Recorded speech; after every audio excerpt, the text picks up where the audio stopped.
There is no clinical fluorescence presentation through the VELscope VX that is definitely positive for dysplasia, oral cancer, inflammatory oral changes, or any other type of oral disease. It's important to understand that the VELscope VX is not a diagnostic test with a positive, negative, or yes-no answer. Similarly, the conventional intraoral exam does not yield a definitive diagnosis from only the visual appearance under white light. The white light exam and the VELscope VX exam are analogous procedures with comparable objectives: the discovery of potential abnormalities that may require further investigation. The power of the VELscope VX is its sensitivity to detect subtle mucosal changes that help clinicians detect abnormal areas that might have been overlooked during the conventional exam. The best way to categorize what you see through the VELscope VX is in terms of normal and abnormal patterns of fluorescence. Abnormal tissue typically appears as an irregular, dark area that stands out against the otherwise normal fluorescence pattern of surrounding healthy tissue. Sometimes, however, an area of normal tissue may exhibit a combination of bright and dark areas.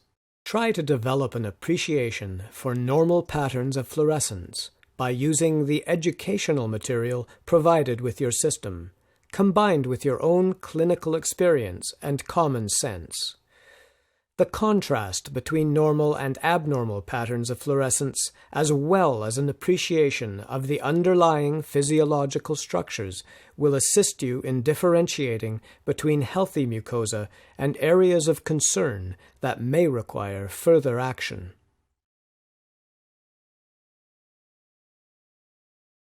Now that we understand the concept of normal variation, let's take a look at oral tissue under white light and VELscope VX.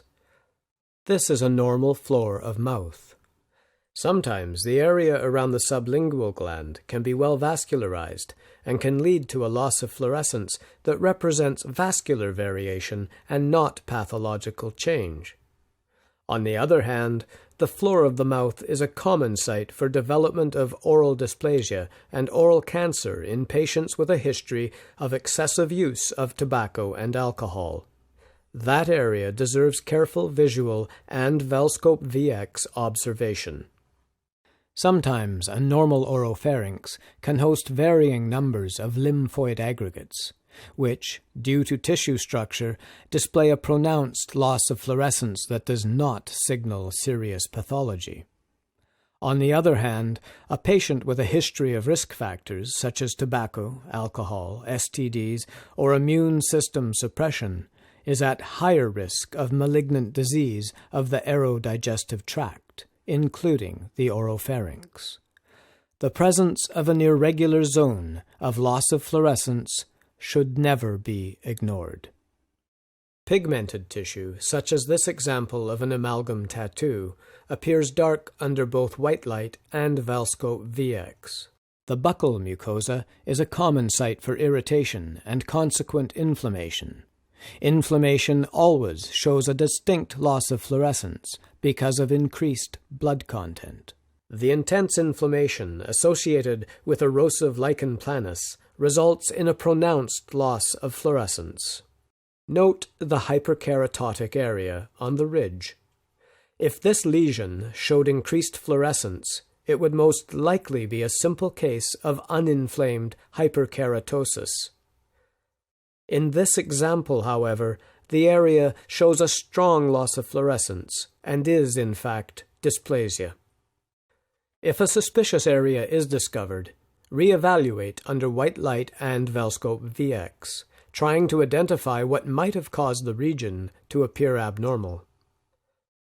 Take into consideration its appearance under both VELscope VX and white light, its response to palpation, as well as patient history information, including risk factors.